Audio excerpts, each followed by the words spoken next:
काहे कि हमार वज्र प्रहार से आपके हनु चोटग्रस्त भइल बा। वह कारण ही संसार आपके हनुमान के नाम से जानी।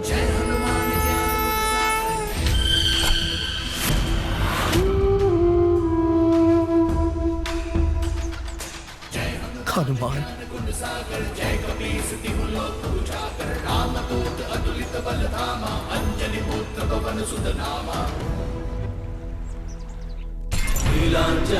हनुमान, महान शनिदेव के तपस्या आज स्वतः कैसे भंग हो गई?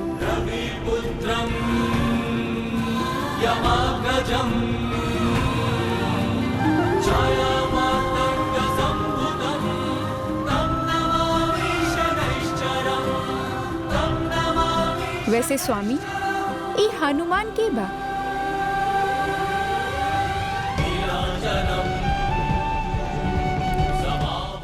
रे मंदा, हम अभी अभी अनुभव कैले हैं कि देवराज इंद्र और शेष देवता धरती लोक के प्राणी के दिव्य सिद्धियन से युक्त आशीर्वाद प्रदान कैले बा और ओकर नामकरण कैले बा हनुमान।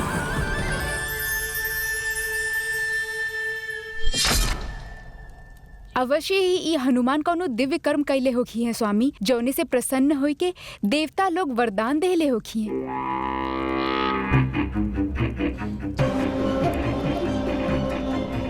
देवादि देव महादेव, इस संसार के कर्म फलदाता के पदवी हमके देले बने, अर्थात प्रत्येक व्यक्ति के कर्म के फल के निर्धारण करे वाला हम बनी। परंतु ई परिस्थिति में देवताओं के आशीर्वाद देवे से पूर्व हमसे कोनो मंत्रणा ना भइल, जे शनि के संहिता के घोर उल्लंघन बा और हमके कदापि स्वीकार ना बा।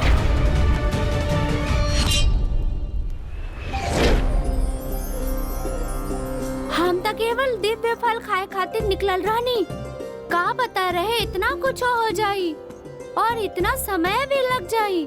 चला मारुति चला, शीघ्रता से घर चला, अन्यथा माता घर से निकाल ही दिए। एगो काम करतानी, अपन गति बढ़ावतानी। जय श्री राम।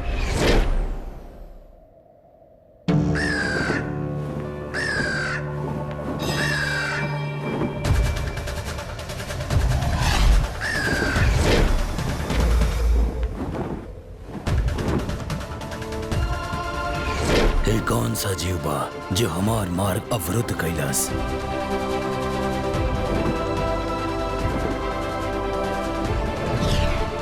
इतना गतिमान के हो सकेला जे हमरे दृष्टि से बच गई?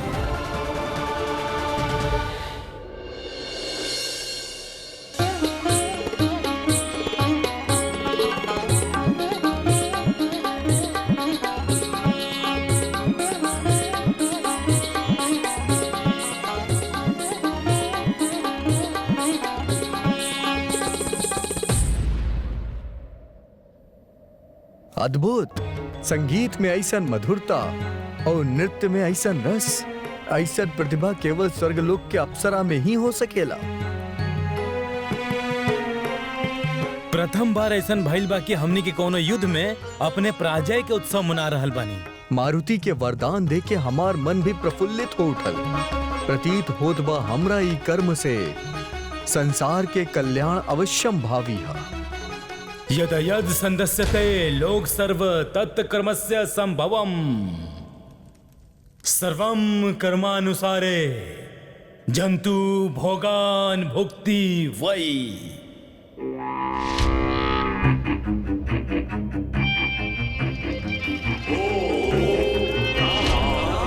शनिदेव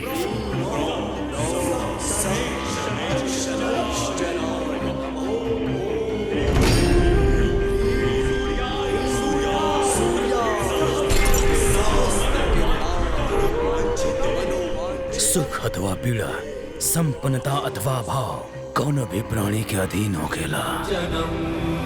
पूर्व कर्म निर्धारण कर्म से पूर्व ना हो सकेला। काहे कि पूर्व कर्म के आधार पे ही फल के निर्धारण होखेला।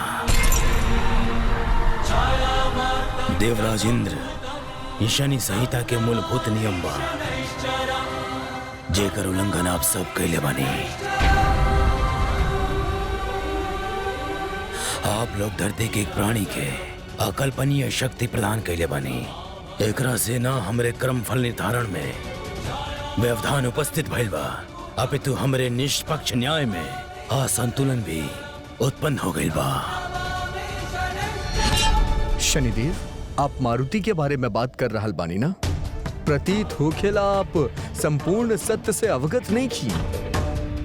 मारुति अर्थात हनुमान केहू और ना, आपके ईष्ट महादेव के कपि अवतार बाड़े।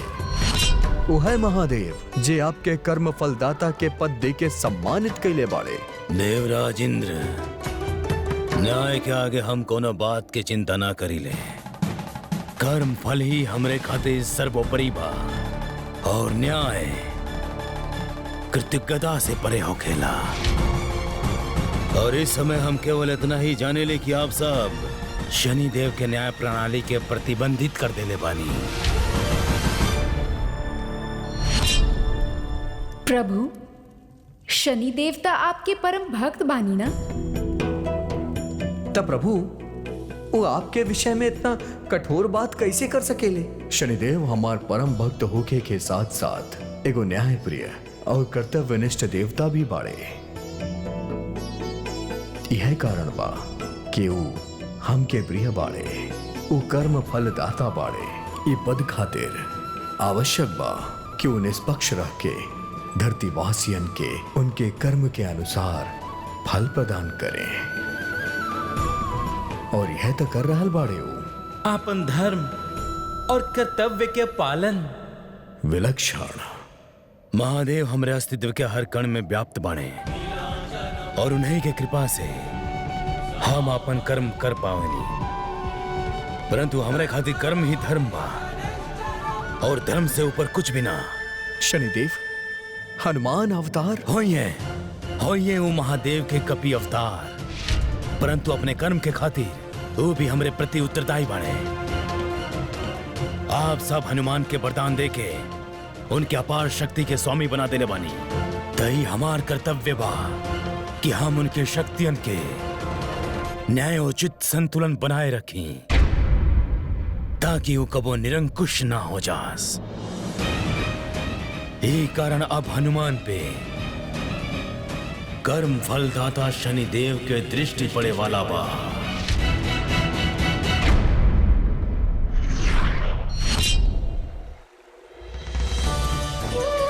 माता,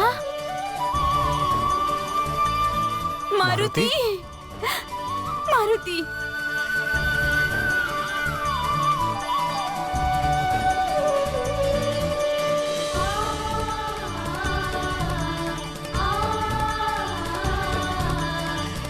अब ठीक तो बानी ना? कहाँ चल गए रहनी? हमरा के लागल की पता ना कदाचित आपकी हमके कुछ का होखे माता? कहले रानी ना आपसे हमके फल खाए के हो, उहे फल खाई गइल रहनी हम, वही में विलम्ब हो गई।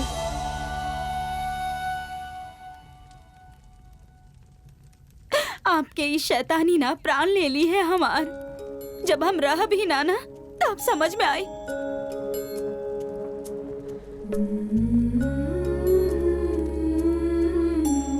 यदि आप ऐसन कहनी तो हम घर छोड़ के चल जाई माता, फिर आप देख लिया।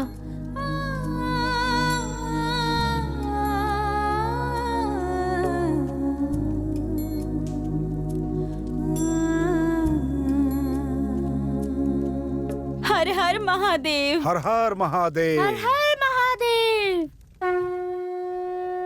हमके मारुति की चिंता हो रहल बा प्रभु, कहे कि अब उन पे शनि की दृष्टि बा। ऊ अबोध बालक, ऊ तो कर्म फल के अवधारणा से परिचित भी ना बा। ई कोनो जटिल प्रसंग नहीं खे।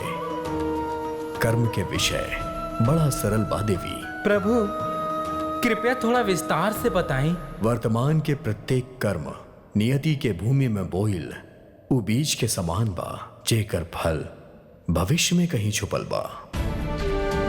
सत्य और धर्म के मार्ग पे रह के जे भी अच्छा कर्म करी शनिदेव ओकरा फल भी मधुर दई है।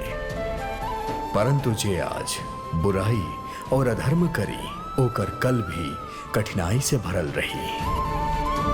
शनिदेव के कारण ही इस जगत में अच्छा और बुरा के संतुलन बनल बा। कितना गूढ़ बात आप कितना सरल शब्द में कह देनी प्रभु। प्रभु, शनिदेव हमनी के दृष्टि में सदैव ही रहस्यमय रहल वाले।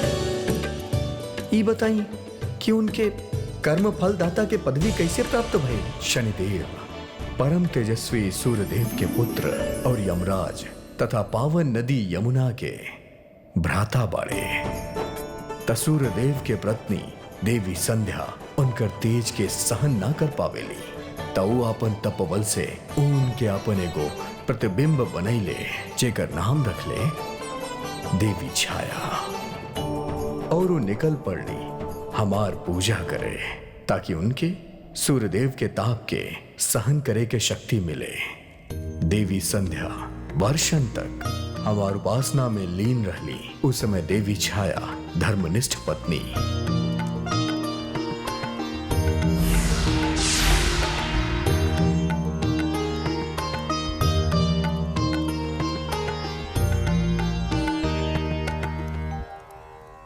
और एगो मां के रूप में अपन उत्तरदायित्व के निर्वहन करत रहली।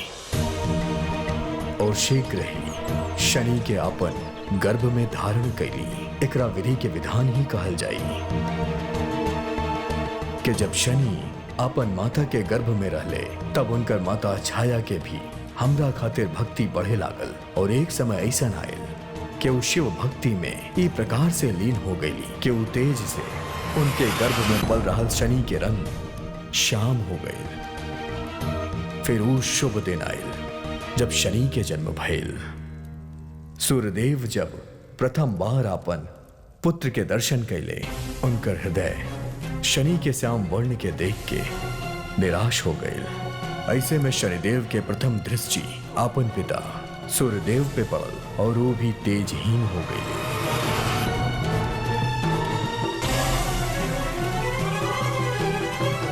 ई घटना के उपरांत सूर्यदेव के अपने भूल के बोध भई और ऊ महादेव से क्षमा याचना कई।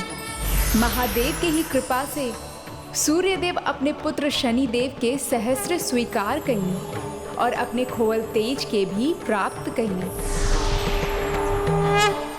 अपन माता के शिव भक्ति से प्रभावित होके शनिदेव भी हमार परम भक्त बनले। उनकर श्रेष्ठ चरित्र और न्याय प्रियता से प्रभावित होके हम उनके कर्म फल दाता के पद प्रदान कैनी ताकि उस सदा संसार के सब प्राणी के उनके कर्म के उचित फल दे सके।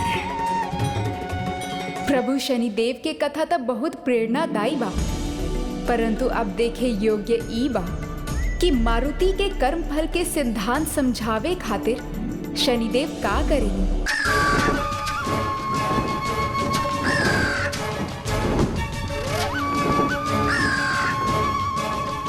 जौना तरह से अभी सभी ग्रह पंक्ति बंधित बा, ओकरा से तो ये प्रतीत होखत बा कि काल के अंत तक सुमेरु के भाग्य में सुख समृद्धि लिखल बा। अवश्य ही देवताओं द्वारा दिहल मारुति के अलौकिक आशीर्वाद के ही फल होगी। परंतु हम कर्म फलदाता शनिदेव ऐसन होके ना दे, काहे कि संघर्ष कैले बिना वो सुख ना मिल सकेला। हम मारुति के जीवन में कर्म और कर्म के फल के संतुलन ले आए।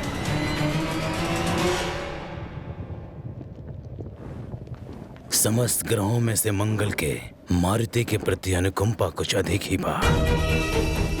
ये पक्षपात के अंत करे खातिर हम के अपन शनि दृष्टि मंगल पे डाले के ही होगी।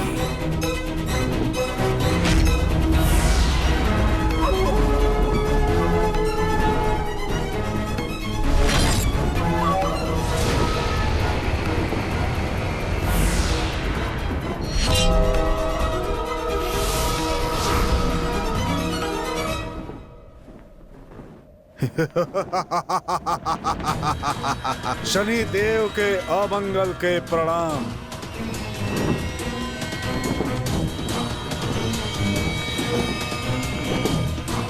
आपके मंगल पर दृष्टि पड़े के फल स्वरूप ही हमार उत्पत्ति भइल बा। हमार प्रवृत्ति ऐसन बा कि हम जहाँ जहाँ जाइला दुख पीड़ा कष्ट कलेश साथ लेके जाइला। तो बताई प्रभु कैसे हमके याद कैली, आज्ञा दी। अमंगल देव, हम चाहत बानी कि आपके एगो ऐसन प्राणी के जीवन में प्रवेश होके जो आपकी उपस्थिति के कारण विनम्रता सीखे, वो व्यवहार से सदैव सरल रहे और जे शक्ति ओकरा मिलल बा ओकर महत्व समझे और उ सबका यथोचित सम्मान करे। यही प्रयोजन से ही तो अमंगल के जन्म भइल बा। आप तो बस हमके ओ अभागा के नाम बताई जेकरा के हमार आतिथ्य के अवसर मिलल बा। सुमेरु नरेश केसरी के पुत्र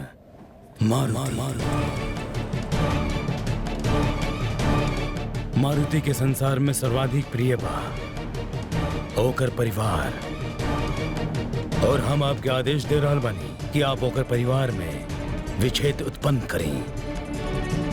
सभी देवता मारुति के दिव्य शक्तियन से समृद्ध कैले बा। आप ओकरा के संतुलित करे खातिर आप उनसे उनकर पारिवारिक शांति छीन ली।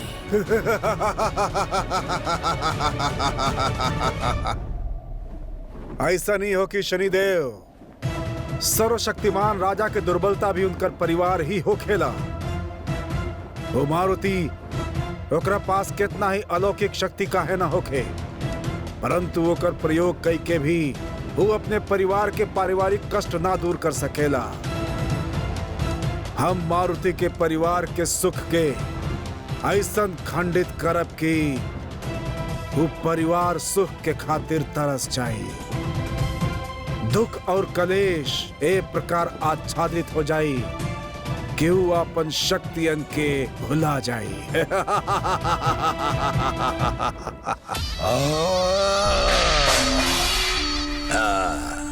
महान राक्षसी सिंहिका के हम भेजले रहनी हमार परम शत्रु के क्षति पहुँचावे खातिर, परंतु भइल का वो ओकरा के क्षति पहुँचाए त दूर, वो ओकरे छल से पराजित होके भाग गइल। हम बाली बानी, छल बल कौशल के अधिकारी। वो है बाली, वो मारुति के ऐसन दुर्दशा करब हम। ओकर आवश्यकता नहीं खे।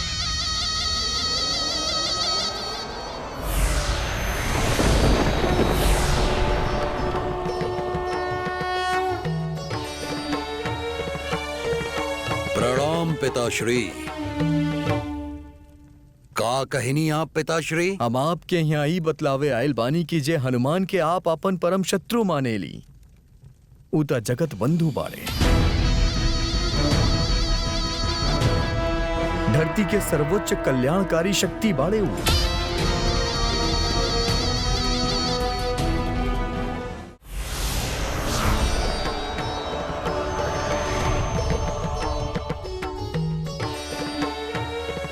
प्रणाम पिताश्री।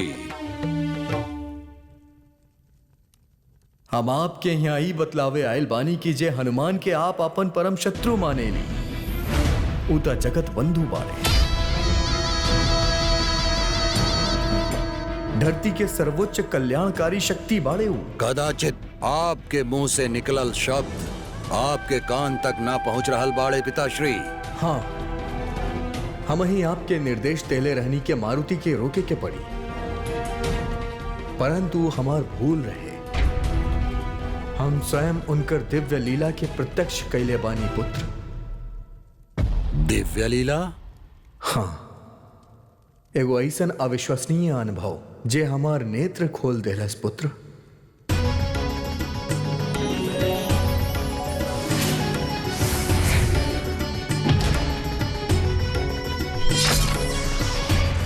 केसरी नंदन अंजनी पुत्र मारुति कोनो साधारण माना ना, हमार कपि अवतार बाड़े। तपुत्र हमार आग्रह बा, मारुति के प्रति आपके जौन भी दुर्भावना बा यह क्षण उनकर दमन कर दी। परंतु पिताश्री, मारुति से बैर, महाबली हनुमान से शत्रुता केवल आपके हानि पहुंचाई। उनकरा ना पिता होके के नाते हमार कर्तव्य बनेला कि हम आपके उचित दिशा में संचालित करी। कल्याण होके।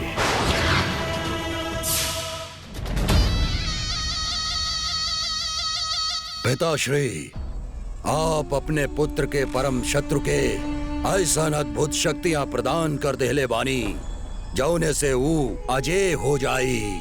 विश्वास घात भइल बा हमरे साथ। इन्हीं दिव्य शक्तियन के प्रयोग करके ई एक दिन वो दुष्ट हमरे विरुद्ध खड़ा हो जाई, हमसे हमार सत्ता छीन ले।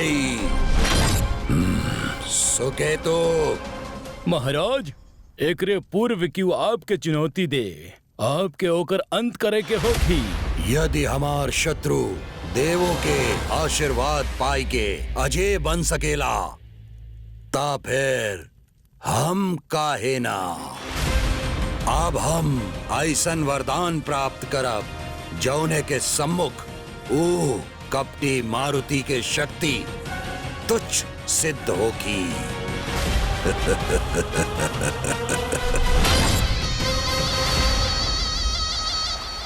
किष्किंधा के महारानी तारा और सुग्रीव देवी रूमा पधार रहल बाड़न। प्रणाम तारा दीदी। प्रणाम अंजनी। प्रणाम रोमा। प्रणाम। प्रणाम महारानी तारा, मित्र सुग्रीव और देवी रूमा। आप सबके हमरे महल में स्वागत बा।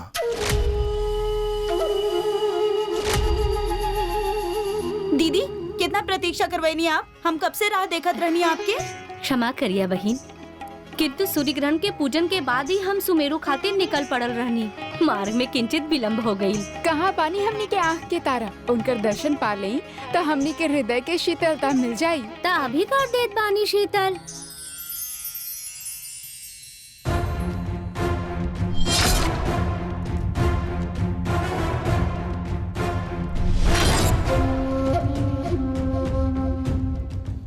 मारुति, आप तो और प्यारा हो गए बानी। कहीं आपके हमार दृष्टि ना लग जाए। वैसे तो माता कहेनी कि आपन के कुदृष्टि ना लागेला।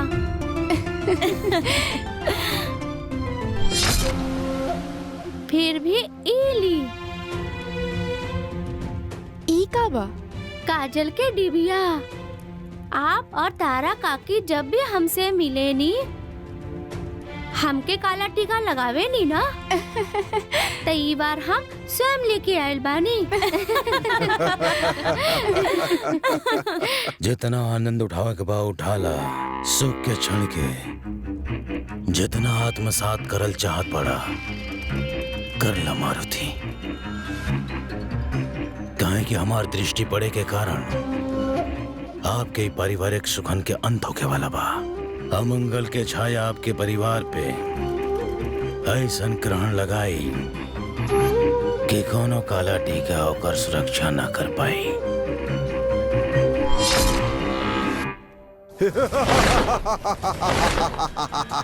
हमार छाया जकरा पर पड़ेला होकर सुख, शांति, यश, वैभव, धन, धान्य और समृद्धि सब नष्ट हो जाला। अमंगल से केहू ना बच पइले बा, काहे कि भयंकर से भी महाभयंकर बा हमार छाया।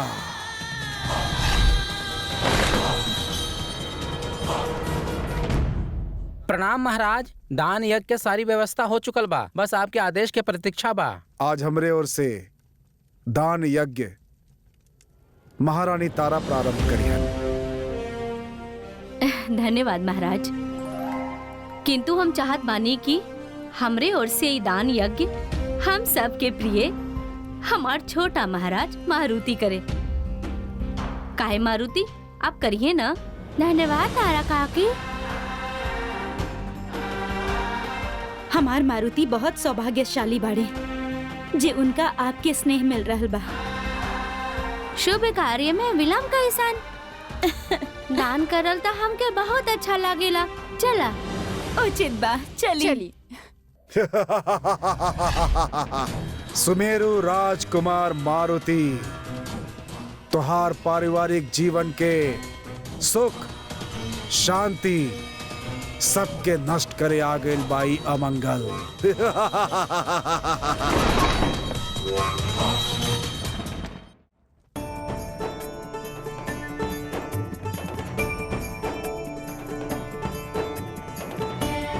इली काका।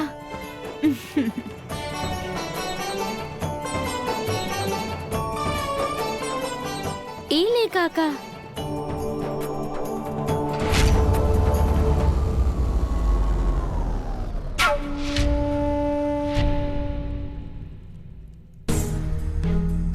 मारुति, मारुति, का भइल ऐसे विचलित काहे हो रहल बानी? कुछ ना माता। इली।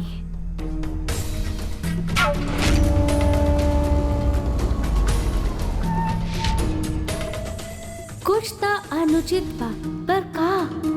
अंजनी, आप भी दान करा। मारुति, हमार ओर से भी आप ही दान कर ली। माता पिता के कर्म के फल हमार पुत्र के ही मिले के चाहिए।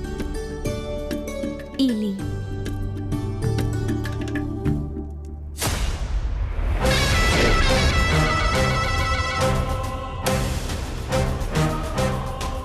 रुकी।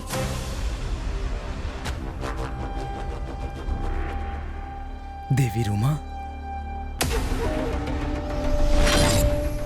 आप लोग हमके और हमरे पति के यहाँ अपमानित करे खातिर बुलाले बानी। ये आप का कर रहल बानी देवी रूमा?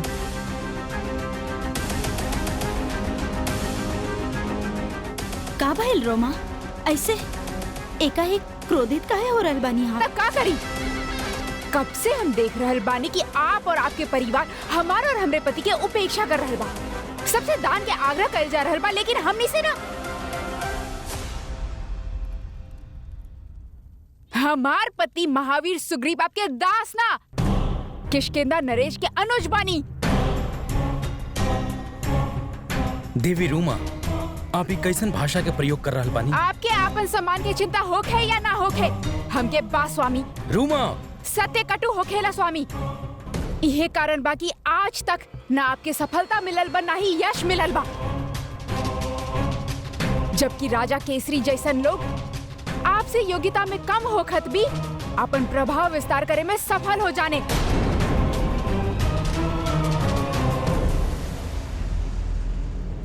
बालक, ई हमके दा। आपसे पूर्व दान देवी के अधिकार हमरे पति के बा। रूमा,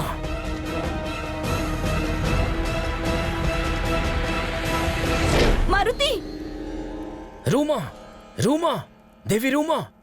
रूमा का भइल आपके? रूमा नेत्र खोला। रूमा। रूमा, सुरीली, शीघ्र जाई, जल लेके आई। रूमा नेत्र खोली। केहू तो रहल वहाँ, दिखाई काहे ना देलस? रूमा, रूमा नेत्र खोली। रूमा, रूमा। रूमा, आप ठीक तो बानी ना? किंतु हमके भइल का? आपके ज्ञात नहीं के अभी यहाँ का भाई? किंतु ये कैसे संभव बा? कदाचित देवी रूमा स्वस्थ नहीं की। हाँ, इनका विश्राम की आवश्यकता बा। आई रूमा। भाभी, हमनी के किष्किंधा लौट जाए के चाहिए। इस समय ये उचित रही।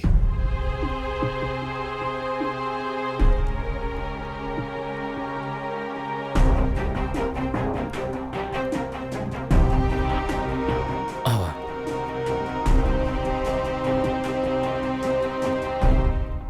हम रूमा काकी के शरीर से एगो छाया निकलत देखनी, किंतु वास्तव में देखनी कि कहीं हमार भ्रम था ना। शनिदेव के आदेश से अमंगल जैसे ही मारुति के परिवार में प्रवेश कईनी, संबंध में मतभेद उत्पन्न होके लागल बा। जे परिवार हर प्रकार से परिपूर्ण लागत रहल, देखी प्रभु, ओ में भी त्रुटियां दिखे लगनी है। पारिवारिक संबंध भावना के कोमल सूत से जुड़ल रहेला देवी। जौना संबंध में प्रेम के जितना अधिक मात्रा हुई वो उतना अधिक सुदृढ़ हुई। काहे कि प्रेम के साथ आवेला सहिष्णुता और क्षमा के भावना। जौना संबंध के मूल में प्रेम बा केवल है समय के परीक्षा में उत्तीर्ण हुई, परंतु यदि प्रेम से अधिक अहम हुई तो संबंध दुर्बल होके टूट जाई देवी। उचित बा प्रभु। ई देखे के रोचक होगी कि मारुति के परिवार ई प्रतिकूल स्थिति से कैसे जूझेला।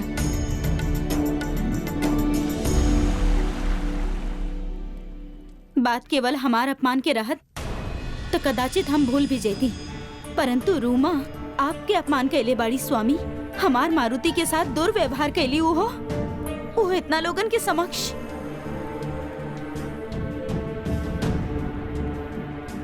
प्रिय, हम अत्यंत भाग्यशाली बानी कि आप हमके अर्धांगिनी के रूप में मिलनी। आप सदैव अपने परिवार के, अपने मान सम्मान के ऊपर रख ले बाड़ो। विशाल हृदय बाप के। किंतु एगो बात कही, एक देवी रूमा के भूल मान के उनके क्षमा कर दी। परंतु स्वामी, कल रात से ही वो अन्न जल ग्रहण ना कैली होखियन और कबो कबो शारीरिक दुर्बलता के प्रभाव मस्तिष्क पर भी पड़ेला, जेकरा परिणाम स्वरूप वो ऐसन दुर्व्यवहार कर देले होखियन। उनके क्षमा कर दी। हम कैसे कह देनी ये सब बात। हम अपने व्यवहार के खातिर अत्यंत लज्जित बानी स्वामी। पता ना हमके का हो गई रहे, काहे आयल क्रोध, और सबसे आश्चर्य की बात इतना हमके कुछ स्मरण ही ना। आज आपके व्यवहार के कारण हमारे शिष्य सबके सामने झुक गए।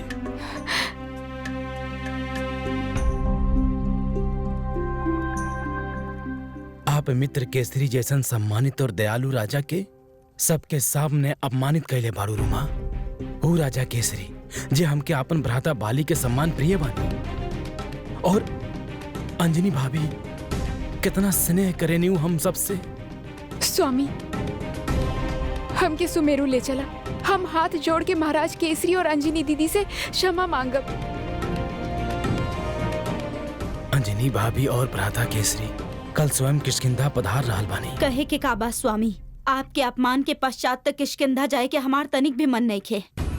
यदि वो पुनः आपके अपमान कैली, आपके साथ दुर्व्यवहार कैली, तो अब की बार हम ना सहन कर पाई स्वामी। प्रिय, ऐसन कौन परिवार होखेला जहां कलह कलेश ना होखे। ऐसन तुच्छ बात के हृदय से लगावे के जगह कहे न हम एक दूसरे के हृदय से लगा ली।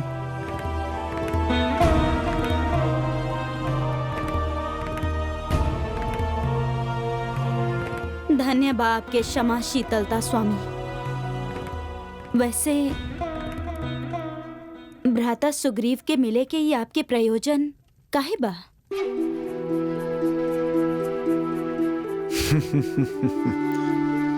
ई त दो मित्र के मध्य एगो रहस्य बा, जेकर निवारण कल होखी। हाँ? रूमा काकी हम पे एकाएक क्रोधित काहे हो गई नी? कुछ क्षण पूर्व ही हमके गला लगावत रहनी, फिर काला टीका लगवनी कि केहू के कुदृष्टि ना लगे, फिर स्वयं को दृष्टि डाल देनी। ऐसा व्यवहार हम आपन घर में कबो ना देखनी। रुकी, आप लोग हमके और हमरे पति के यहाँ अपमानित करे खातिर बुलाले बानी। कब से हम देख रहल बानी कि आप और आपके परिवार हमार और हमरे पति के उपेक्षा कर रहल बा। हमार पति महावीर सुग्रीव आपके दास ना, किष्किंधा नरेश के अनुज बानी। रूमा काकी की ऐसा व्यवहार आश्चर्यजनक रहे। ये भी सत्य बा, हमके वहाँ केहू और के उपस्थिति का आभास भइल, और इहो सत्य बा कि हुआ केहू और भी रहे।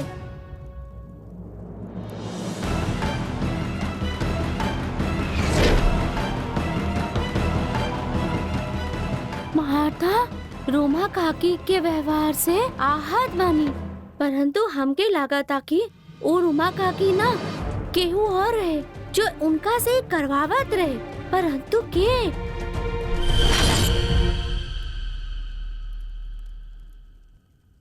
हम आपसे प्रभावित बनी मारुति।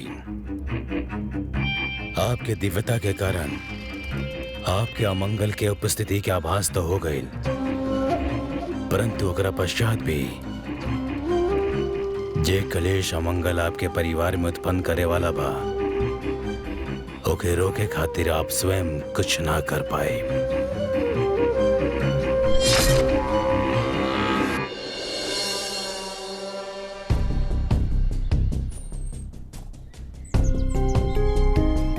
भ्राता केसरी के अब तक आ जाए के चाहत रहा, उनकर समय निष्ठा तब विख्यात बा। मार्ग में ही होखेन कदाचित। हे ईश्वर, कहीं कल के घटना से आहत होके महाराज केसरी और अंजनी किष्किंधागमन के निरस्त न कर देले होखी। ना भाभी,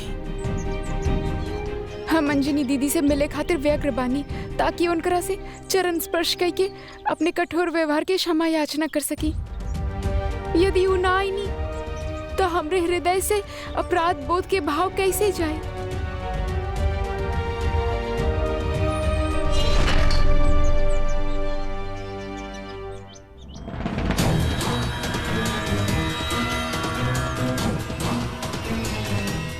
पारिवारिक संबंध क्षण भंगुर यही कारण होखेला, कहे कि वो भावना पर आश्रित होखेला।